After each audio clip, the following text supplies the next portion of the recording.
Greetings, friends. This is the incident of the 10th of April 1912.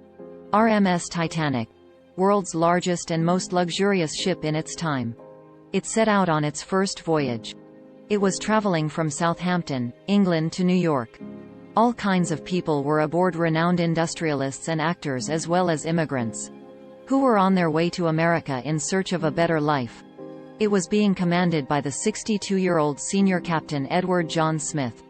There was a lot of excitement regarding this ship in the passengers, public and the media. It was not only the world's largest ship, around 269 meters in length, and more than 53 meters high. The luxury on this ship was awe-inspiring. In those times, it cost $7.5 million to build the ship, which, if you take inflation into account, is equal to $400 million today. The facilities and decorations inside the ship could even leave a five-star hotel behind. Stained glass mirrors, ornate wood paneling, 2 grand staircases, heated swimming pool, a Turkish bath, an electric bath, a gym, a squash court, 4 restaurants, 2 barber shops and a library as well. Moreover, the kind of safety features that were used to build the Titanic. This ship was believed to be unsinkable. It was a ship that could never sink, it was that safe. White Star Line was the name of the company that built this ship. The vice president of this company was so confident regarding that. He had come out in front of the public and said that this ship is unsinkable.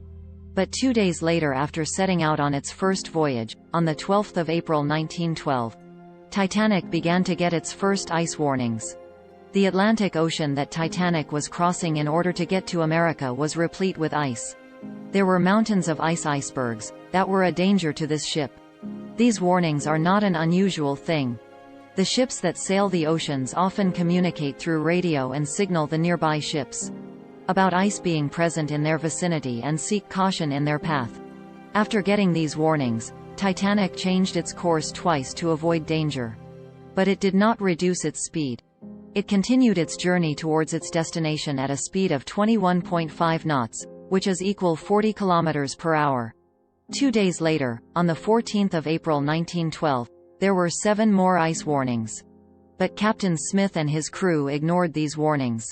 They did not slow the speed of Titanic. Slowly, the day draws to a close, the sun sets and the temperature sinks. The notable thing about the night of the 14th of April was that the moon was not visible. Without the moon, there was no moonlight and the visibility was low on this night. There was a crow's nest on the ship, a small platform at a height, which could be called a lookout point. Someone is made to sit atop it so that they can keep watch on the track of the ship, to look out for traffic or obstructions. The person sitting here has to face very low temperatures. The cold winds were blowing at a very fast pace. Moreover, it was nighttime. The cold winds make the eyes tear up, which makes it difficult to see. At 11:39 p.m., a man named Frederick Fleet was atop the crow's nest. Suddenly, he saw before himself a huge iceberg. He rang the bell thrice quickly so that the people below could be alerted. Then picked up the phone and called the officers on the bridge. He screams that there was an iceberg in front of them and that the ship should be steered immediately.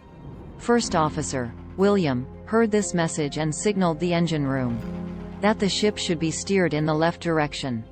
But unfortunately, it was too late.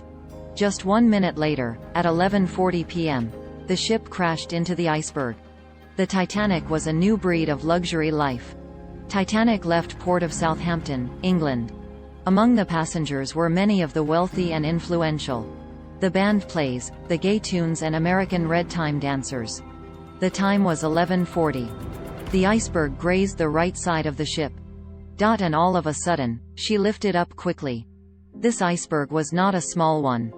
It was 200 by 400 feet in length, as big as a football field, and was so high that it was matching the crow's nest in height. Scientists estimate that the iceberg weighed as much 1.5 million tons.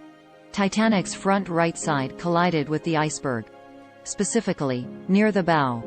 Now, what is the bow? You can see in this picture that the part right at the front is the bow. The part above the bow is called the stern and the protruded part below is called the keel. For around 10 seconds, the ship grazed against the iceberg, and a huge dent was formed. Due to this, small holes formed in the main body of the ship. You might wonder how that is possible? How can a piece of ice tear through metal? If you use the ice in your fridge, then yes, it won't cut through metal. But keep in mind the weight of a mountain of ice. It is true that even wood cannot cut through metal. But even then your metal car can crash into a tree and get deformed completely. Similarly, since the iceberg was so big and heavy, it caused massive damage to Titanic. A few seconds after collision, the ship's captain, Smith, and architect Thomas Andrews arrived at the site to see how much damage had the ship incurred due to the impact. When they realized that the ship would sink. They were completely shocked upon seeing this. They thought that this ship was unsinkable. At the beginning of the video, I'd mentioned that this ship was considered unsinkable, owing to impressive safety features. There were two main safety features which led to this belief. First, this ship had a double-bottom hull. The main body of the ship is called a hull. A double-bottomed hull would mean 2 layers. Even if the layer below got damaged, the second layer could save the ship. Second, the hull of the ship was divided into 16 separate watertight compartments. Even if 4 out of 16 compartments were filled with water, the ship would still sail. It would make no difference to the ship. But the impact created by the iceberg was on the side of the ship. The double-bottom hull proved to be of no use. The sides only had one single layer.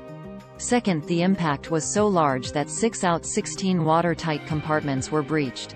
Water was filling in all of them. The limit was 4. The inundation of 6 compartments meant that the ship couldn't be saved from sinking. The unsinkable ship would sink. 20 minutes after collision, at 12 a.m., Captain Smith ordered his crew to send a distress call over radio. The nearby ships would maybe detect it and come to save them. Senior Radio Jack Phillips turns out to be the hero of our story. One after the another, he began sending distress signals. There was no response. He sent another, and another. There must be some ship out there that would pick up their distress call. 20 minutes later, at 12:20 a.m., there was a ship called RMS Carpathia that was present near the Titanic. It detected the signal.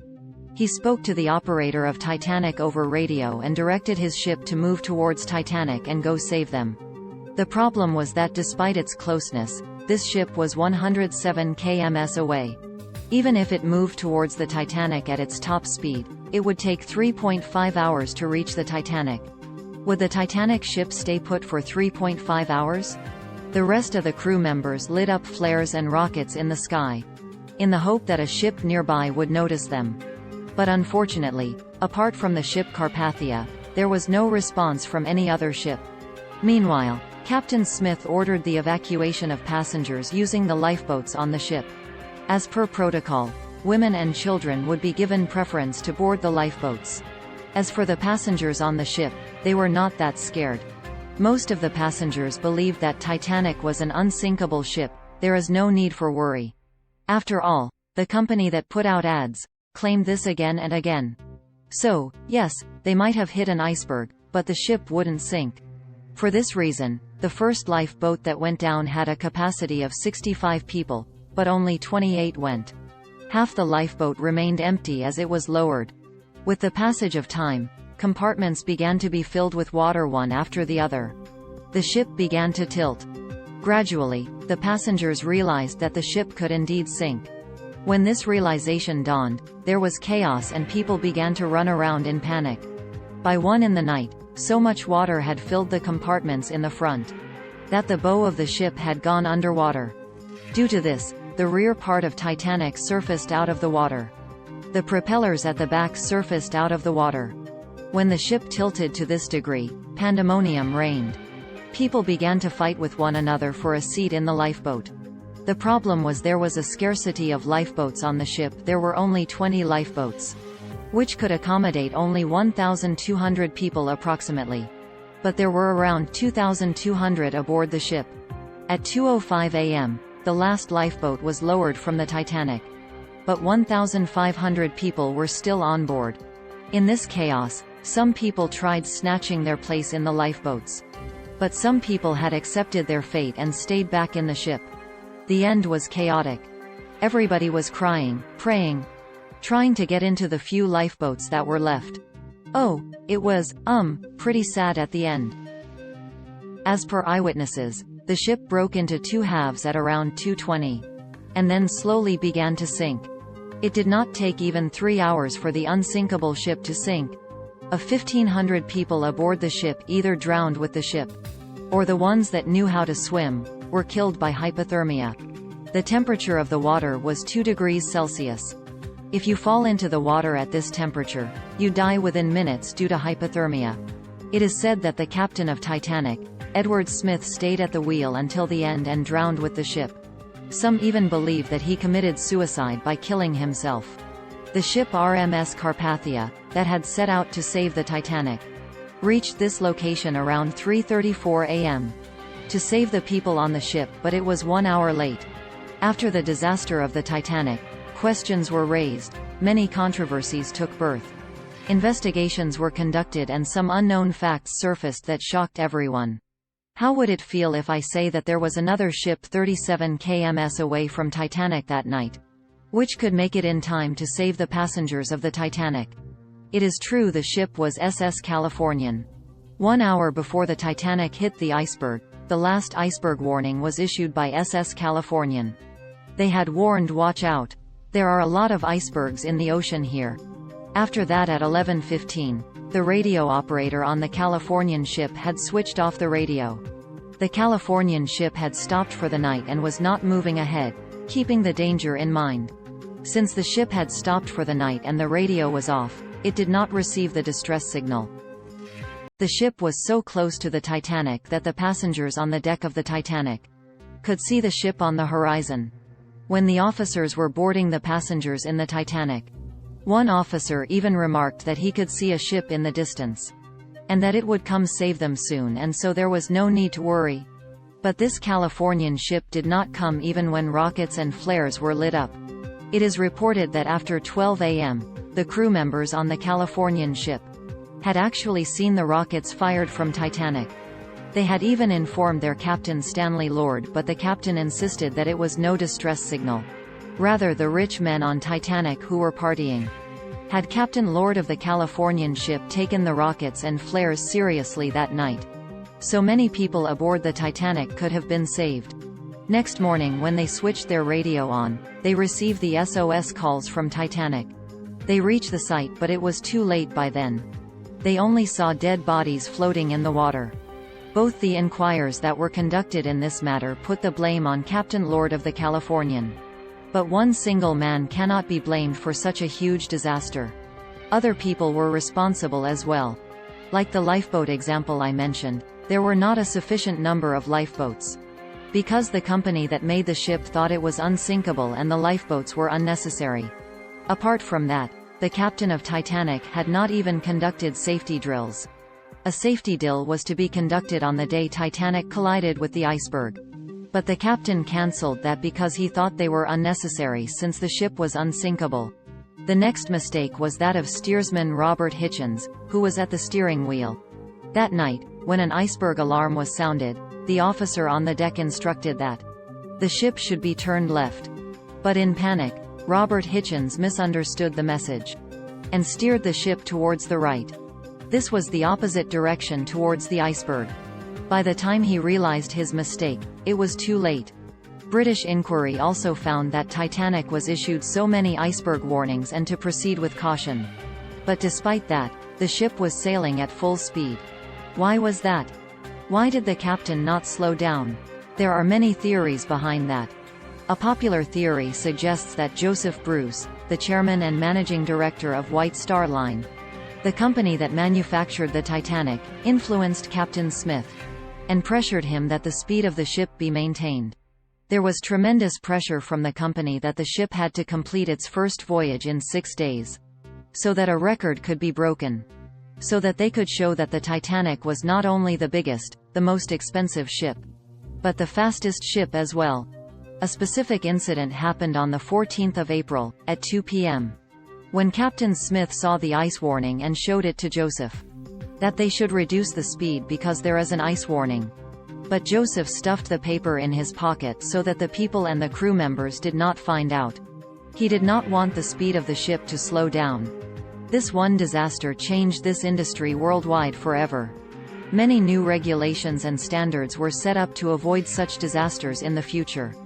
In 1914, an international ice patrol was set up, so that the oncoming ships could be alerted about the icebergs in their path.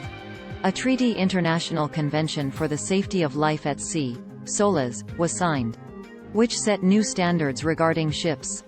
For example, a lifeboat regulation was framed, mandating that the ships should have a sufficient number of lifeboats for every passenger. When the Titanic sank, it took more than 70 years to find its wreckage under sea. In September 1985, an American ocean explorer, Robert Ballard, and a French oceanographer managed to find the Titanic under the sea. Its wreckage was found 3,800 meters, 3.8 kms, under the sea. Two separate pieces of the ship were found 600 meters apart. Today, so many years later after the ship sank, environment has started to erode the ship lying underwater. The actual ship looked like this, and today, this is all that's left of it. It has been reported that bacteria and other organisms are eating away its metal framework. It is expected that by 2030, this ship would completely disintegrate underwater. Today, even after 110 years, the fascination regarding Titanic still remains in the minds of people. In 2012, an Australian billionaire, Clive Palmer, planned that he would make Titanic 2, a copycat and a copycat model of the original Titanic. He even declared that it would sail on the same route. All the elements of the ship was to be constructed in the same way as the original. Originally, the project was set to be completed in 2016, but it has not been completed even in 2022 due to delays. It is said that people do not have interest in this project because if an exact replica of the Titanic was made, because it would not have either TV or Wi-Fi and nobody would want to go on it. It might be that the unsinkable Titanic 2 might have already sunk even before it sailed. Thanks for watching video. Please like and subscribe our channel to get notifications of new videos.